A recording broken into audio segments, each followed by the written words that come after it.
Gisla D Productions. Music with a heartbeat.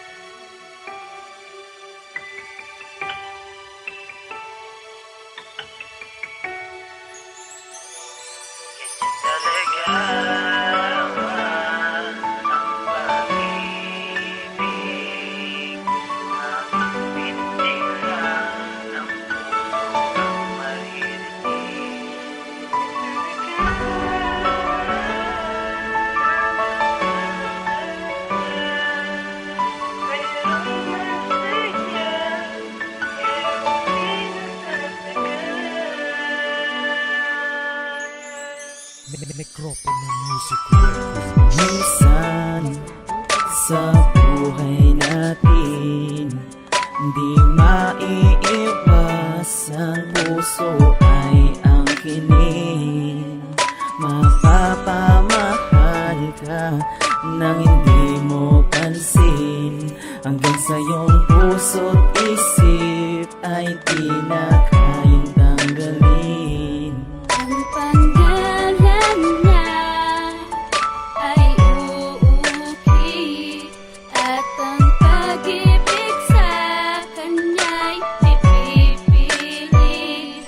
Kahit masaktan pa, paulit-ulit, mahal kitang mahal na mahal kahit masakit. Ganyan talaga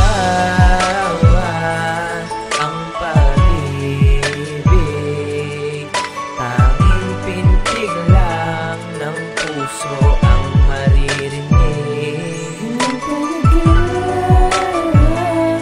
sa pagmamahal, merong masaya, merong di nagtatagal. Ang pag-ibig ay sadyang ganyan, minsan natatalo ka at nananalo. Kailangan tanggapin kahit naguguluhan. Di mo sigurado ang patutunguhan.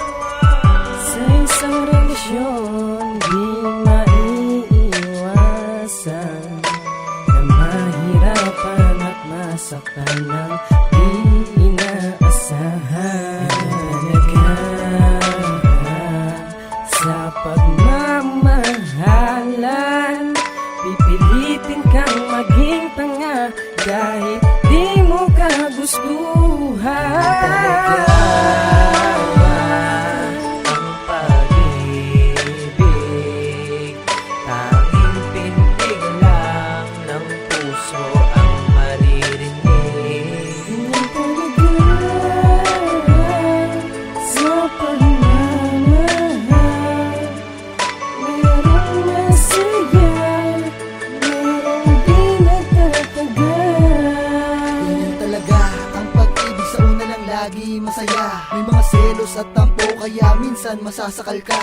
May pagkakataon diba na akala mo siya na talaga ang nilaan ng Panginoon, pero sa huli ay lolokohin ka lang pala. At kahit na sinaktan ka na minamahal mo at sinisinta, maaalala mo pa rin na masaya na nagdaan sa inyong dalawa. Dahilan ng hamon ng buhay, ganyan talaga pag umibig ka. Ibinigay mo na ng buong, ngunit sa huli iiwanan ka. Di mo akalain na bigla na lamang mahuhulog ang puso mo sa katulad niya. At sige lang na sige, wala kang pakialam kahit mga matay lumuha pa. Madadala sa mga mata may sasalita, handa mo gawin lahat para lang sa kanya. Tapos malalaman mo nagkabalik ka na sila pagkat yun talaga ang mahal niya. Shit, nadalo ka sa bahay nila kahit na gabi, kahit alam mo wala siya sa kanila. Mga pangarap may gulo, mga luha may tutulo, sabi turo ng kaibigan, nalo siya sa isa niya. Ibig mo malala, handa maging bulag para lang sa kanya. Pero dapat mo tanggapin na hindi kanya pinili. Ganyan talaga, fact. D Productions. Music with a heartbeat. Please subscribe and share with your friends to get the latest beats on YouTube.